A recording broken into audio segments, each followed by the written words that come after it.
गुरु ब्रह्म महिमा अलेख शरण। नमस्कार दर्शक वृंद, आपण मानंकु आजिर राशिफल कार्यक्रम मु एस कुमार स्वागत जनाऊँगी। प्रतिदिन निजर राशिफल जानिबा पाई गुरुकृपा यूट्यूब चैनल को सब्सक्राइब करंतु और पाखरे थिबा बेल आइकन को प्रेस करी ऑल नोटिफिकेशन ऑन करी दियंतु, जहा फଳରେ आमे जेतेबेले वीडियो अपलोड करिवो प्रथमे आपण वीडियो देखि पारिबे। आमर यही वीडियो रे आपण संपूर्ण पंचांग सहित मेष ठारू मीन पर्यंत 12 गोटी राशिर राशिफल विषय रे जानि पारिबे। वीडियो को दया करी शेष पर्यंत देखंतु। वीडियोटी भल लागिथिले वीडियो को लाइक करंतु एवं आपणक प्रियजन पाखु शेयर करी जणांतु। एबे आसंतु जानिबा आज दिनर संपूर्ण पंचांग विषय। आज 2024 मसीहा डिसेम्बर मास 24 तारिख मंगलवार, दिल्ली स्वराब्द सन 1432 साल, स्वाधीन भारताब्द 78 वर्ष, महिमाद 197 वर्ष। उत्कल गजपति श्री श्री गजपति दिव्यसिंहदेव महाराजांकर 68 अंक। सौरस्व पौष मास 9 दिन, चांद्रमते पौष कृष्ण पक्ष नवमी तिथि, रात्रि 7 घंटा 38 मिनिट पर्यंत। आजिर सूर्योदय विरजा क्षेत्र को 6 घंटा 20 मिनिट, धनुलग्न एकदंड 25 लिता गते उदय। आजिर सूर्यास्त विरजा क्षेत्र को 5 घंटा 8 मिनिट, मिथुन लग्न एकदंड 34 लिता गते अस्त। आज कन्या चंद्र रात्रि 2 घंटा 6 मिनिट पर्यंत, एहा परे तुला चंद्र, हस्ता नक्षत्र दिबा 12 घंटा 55 मिनिट पर्यंत, एहा परे चित्रा नक्षत्र। आज जन्मित शिशुर कन्या राशि शूद्रवर्ण देवगण, दिबा 12 घंटा 55 मिनिट गते दानवगण एवं रात्रि 2 घंटा 6 मिनिट गते तुला राशि वैश्यवर्ण दानवगण। आज मृत व्यक्तिर एक पाद पुष्कर दोष, निषिद्ध खाद्य। आज लाउ भोजन निषेध अटे। आजिर अमृत जोग प्रातरु दिबा 7 घंटा 6 मिनिट मध्ये, दिबा 7 घंटा 54 मिनिट गते 11 घंटा 54 मिनिट मध्ये, रात्रि 7 घंटा 31 मिनिट गते 8 घंटा 19 मिनिट मध्ये, रात्रि 9 घंटा 7 मिनिट गते 11 घंटा 33 मिनिट मध्ये, रात्रि 1 घंटा 9 मिनिट गते 2 घंटा 45 मिनिट मध्ये एवं शेष रात्रि 3 घंटा 20 मिनिट गते 6 घंटा 20 मिनिट मध्ये। आजिर महेन्द्र जोग अस्तरु रात्रि 7 घंटा 31 मिनिट मध्ये। आजिर काल बेला 2 घंटा 1 मिनिट गते 2 घंटा 54 मिनिट मध्ये। आजिर बार बेला सकाळ 7 घंटा गते 8 घंटा 54 मिनिट मध्ये। आजिर काल रात्रि रात्रि 7 घंटा 3 मिनिट गते 8 घंटा 58 मिनिट मध्ये। आजिर राहु काल अपराह्न 3 घंटा ठारू 4 घंटा 30 मिनिट मध्यरे। आज वृष राशिर घात चंद्र, दिबा 12 घंटा 55 मिनिट मध्ये, वृष राशिर घात नक्षत्र, रात्रि 7 घंटा 38 मिनिट मध्ये, सिंह राशिर घात तिथि, एहा परे बिछा राशिर घात तिथि, मकर राशिर घात बार। प्रिय बंधुगण, एबे आसंतु जानिबा मेष ठारू मीन पर्यंत 12 गोटी राशिर राशिफल विषय रे।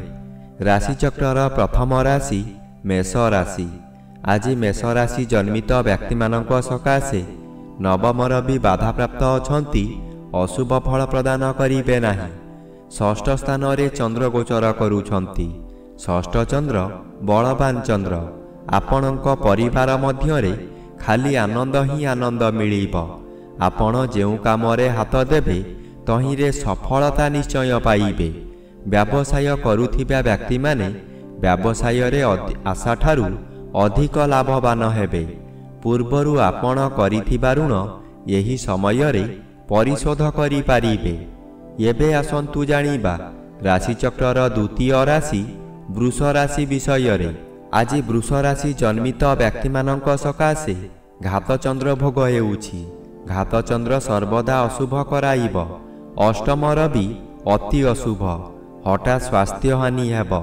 କୌଣସି ଗୋଟାଏ କାମ କରିବାର ସମୟ ନିର୍ଦ୍ଧାରିତ ହୋଇସାରିଥିବ, କିନ୍ତୁ ଆପଣଙ୍କ ଶରୀର ଅସୁସ୍ଥ ହେବା କାରଣରୁ ଆପଣ କଥା ଦେଇ କଥା ରଖିପାରିବେ ନାହିଁ। ମନରେ ଦୁଃଖ ଯନ୍ତ୍ରଣା ଭୋଗିବେ। ମନରେ ଦୁଶ୍ଚିନ୍ତା ବଢ଼ିଯିବାରୁ ରୋଗ ମାଡ଼ି ବସିବ। ବହୁ କଷ୍ଟ ଭୋଗିବେ। ଦୁର୍ଘଟଣାର ସମ୍ଭାବନାକୁ ଏଡ଼ାଇ ଦେଇ ହେବ ନାହିଁ। ଏବେ ଆସନ୍ତୁ ଜାଣିବା ରାଶିଚକ୍ରର ତୃତୀୟ ରାଶି ମିଥୁନ ରାଶି ବିଷୟରେ। ଆଜି ମିଥୁନ ରାଶି ଜନ୍ମିତ ବ୍ୟକ୍ତିମାନଙ୍କ ସକାଶେ ଚତୁର୍ଥ ସ୍ଥାନରେ ଚନ୍ଦ୍ରଗୋଚର କରୁଛନ୍ତି ଶୁଭ ଫଳ ପ୍ରଦାନ କରିବେ। କୌଣସି ବନ୍ଧୁଙ୍କ ଦ୍ୱାରା ଉନ୍ନତି ପଥରେ ଆଗେଇ ଚାଲିବେ। ହଠାତ୍ ଅର୍ଥ ବ୍ୟୟ ହେଲେ ମଧ୍ୟ କୌଣସିଠାରୁ ଅର୍ଥ ମିଳିଯିବ। ଆପଣ ଖୁସିରେ ରହିବେ। ମାନସିକ ଅଶାନ୍ତି ପରିବର୍ତ୍ତେ ମାନସିକ ଶାନ୍ତି ମିଳିବ। ସପ୍ତମ ରବି ଅଶୁଭ ଫଳ ପ୍ରଦାନ କରିବେ। ହସଖୁସି ଚାଲୁଥିବା ସମୟରେ ହଠାତ୍ ବିପଦ ମାଡ଼ି ଆସିବ। ନିଜେ କିଛି ଭାବିବା ପୂର୍ବରୁ ରୋଗ ମାଡ଼ି ବସିବ। ଏବେ ଆସନ୍ତୁ ଜାଣିବା ରାଶିଚକ୍ରର ଚତୁର୍ଥ ରାଶି କର୍କଟ ରାଶି ବିଷୟରେ। ଆଜି କର୍କଟ ରାଶି ଜନ୍ମିତ ବ୍ୟକ୍ତିମାନଙ୍କ ସକାଶେ ତୃତୀୟ ସ୍ଥାନରେ ଚନ୍ଦ୍ରଗୋଚର କରୁଛନ୍ତି। ତୃତୀୟ ଚନ୍ଦ୍ର ବଳବାନ ଚନ୍ଦ୍ର। ତୃତୀୟ ଚନ୍ଦ୍ର ଚଳନ ସମୟରେ ଆପଣଙ୍କର ସ୍ୱାସ୍ଥ୍ୟରେ ଉନ୍ନତି ଘଟିବ। ପୂର୍ବରୁ ଥିବା ରୋଗମାନ ଅପସରିଯିବ। ଶରୀରର ତେଜ ବୃଦ୍ଧି ହେବ। ଯେଉଁ କାର୍ଯ୍ୟ କରିବାକୁ ଚାହିଁବେ ତହିଁରେ ସଫଳତା ଲାଭ କରିବେ। ହଠାତ୍ ଆପଣଙ୍କର କୌଣସିଠାରୁ ଶୁଭ ଖବର ପାଇ ମନର ବଳ ବୃଦ୍ଧି ହେବ। ବ୍ୟବସାୟରେ ଅଧିକ ଲାଭବାନ ହେବେ। ଧନ ସଞ୍ଚୟ କରିବାର ଦିନଟିଏ। ଏବେ ଆସନ୍ତୁ ଜାଣିବା ରାଶିଚକ୍ରର ପଞ୍ଚମ ରାଶି ସିଂହ ରାଶି ବିଷୟରେ। ଆଜି ସିଂହ ରାଶି ଜନ୍ମିତ ବ୍ୟକ୍ତିମାନଙ୍କ ସକାଶେ ପଞ୍ଚମ ରବି ବାଧାପ୍ରାପ୍ତ ଅଛନ୍ତି। ଅଶୁଭ ଫଳ ପ୍ରଦାନ କରିବେ ନାହିଁ। କିନ୍ତୁ ଆଜି ଦ୍ୱିତୀୟ ସ୍ଥାନରେ ଚନ୍ଦ୍ରଗୋଚର କରୁଥିବାରୁ ଅଶୁଭ ଫଳ ମିଳିବ। ଆପଣଙ୍କ କାର୍ଯ୍ୟକୁ ବନ୍ଧୁମାନେ ସମାଲୋଚନା କରିବେ। ଦ୍ୱିତୀୟ ଗୃହ ଧନ ଗୃହ ଓ ପରିବାର ଗୃହ ହୋଇଥିବାରୁ ଆପଣଙ୍କ ନିଜ ଲୋକମାନେ ଶତ୍ରୁତା କରିବେ। ବହୁ ଅର୍ଥ ବ୍ୟୟ କରାଇ ଆପଣଙ୍କୁ ବର୍ବାଦ କରାଇଦେବେ। ଏବେ ଆସନ୍ତୁ ଜାଣିବା ରାଶିଚକ୍ରର ଷଷ୍ଠ ରାଶି କନ୍ୟା ରାଶି ବିଷୟରେ। ଆଜି କନ୍ୟା ରାଶି ଜନ୍ମିତ ବ୍ୟକ୍ତିମାନଙ୍କ ସକାଶେ ଶ୍ରୀଚନ୍ଦ୍ର ଭୋଗ ହେଉଥିବାରୁ ଓ ଅନ୍ୟ ଗ୍ରହ ଦ୍ୱାରା ବାଧା ପାଉଥିବାରୁ କେତେକାଂଶରେ ଅଶୁଭ ଫଳ ମିଳିବ। ମାନସିକ ସ୍ଥିତି ବିଗିଡ଼ିଯିବ। ଚନ୍ଦ୍ର ମନକାରକ ଗ୍ରହ ହୋଇଥିବାରୁ ମନରେ ସନ୍ଦେହ ଜାତ ହେବ। ରାତ୍ରି ଅନିଦ୍ରା ରହି ପ୍ରତିଶୋଧ ନିଆଁରେ ଜଳିବେ। ଚୋରି ଡକାୟତି ମଧ୍ୟ ହୋଇପାରେ। ଉପବାସରେ ରହିବେ। ପାଖରେ ଖାଦ୍ୟ ଥାଇ ମଧ୍ୟ ଖାଇପାରିବେ ନାହିଁ। ଏବେ ଆସନ୍ତୁ ଜାଣିବା ରାଶିଚକ୍ରର ସପ୍ତମ ରାଶି ତୁଳା ରାଶି ବିଷୟରେ।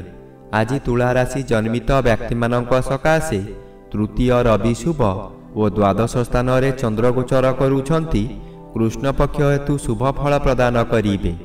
କୌଣସି ଦୂର ସ୍ଥାନକୁ ଯାତ୍ରା କରିବାର ଥିଲେ ନିର୍ଭୟରେ ଯାତ୍ରା କରନ୍ତୁ। ଫଳପ୍ରଦ ନିଶ୍ଚୟ ହେବ। ଆଜି ସମୟରେ ପ୍ରାୟତଃ ପଦଯାତ୍ରା ଆପଣଙ୍କ ପକ୍ଷେ ଶୁଭଙ୍କର ହେବ। ଆୟ ପରିମାଣରେ କିଛି ଉନ୍ନତି ଆସିବ।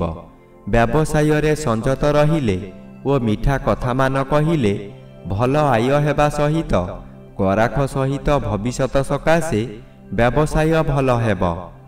ଏବେ ଆସନ୍ତୁ ଜାଣିବା ରାଶିଚକ୍ରର ଅଷ୍ଟମ ରାଶି ବିଛା ରାଶି ବିଷୟରେ। ଆଜି ବିଛା ରାଶି ଜନ୍ମିତ ବ୍ୟକ୍ତିମାନଙ୍କ ସକାଶେ ଏକାଦଶ ସ୍ଥାନରେ ଚନ୍ଦ୍ରଗୋଚର କରୁଛନ୍ତି।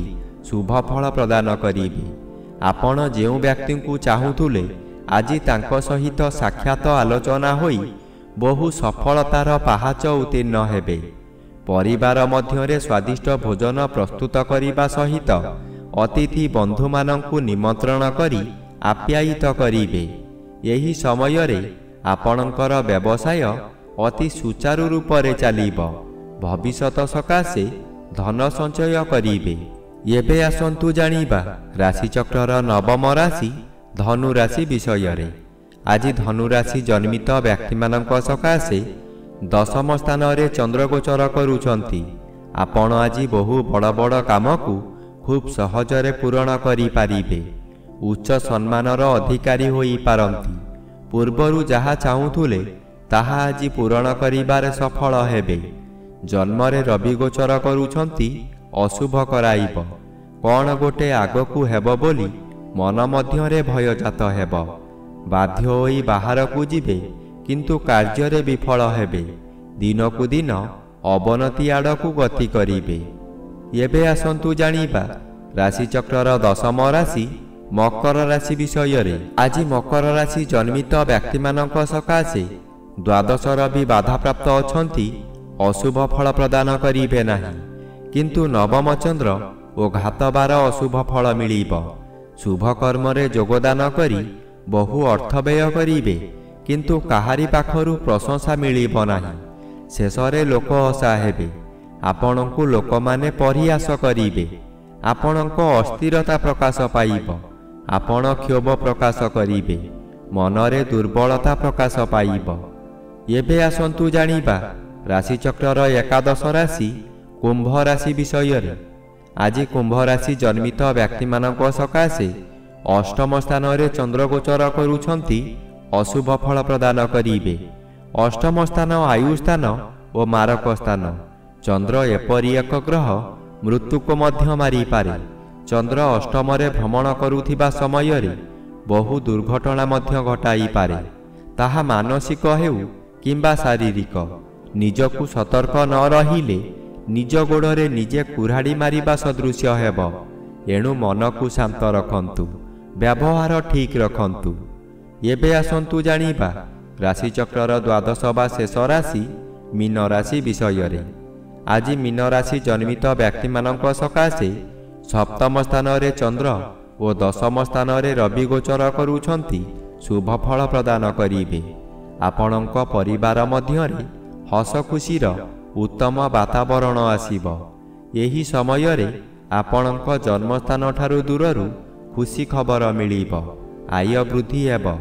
ସ୍ୱାମୀ କିମ୍ବା ସ୍ତ୍ରୀ ଜଣେ ଅନ୍ୟ ଜଣଙ୍କୁ ନିବିଡ଼ ଭାବରେ ଭଲ ପାଇବେ। ଯାହା ବ୍ୟବସାୟ କରୁଛନ୍ତି ତହିଁରେ ଆଶାଠାରୁ ଅଧିକ ଆୟ ହେବ। ଭବିଷ୍ୟତ ସକାଶେ ସଞ୍ଚୟ ହେବ।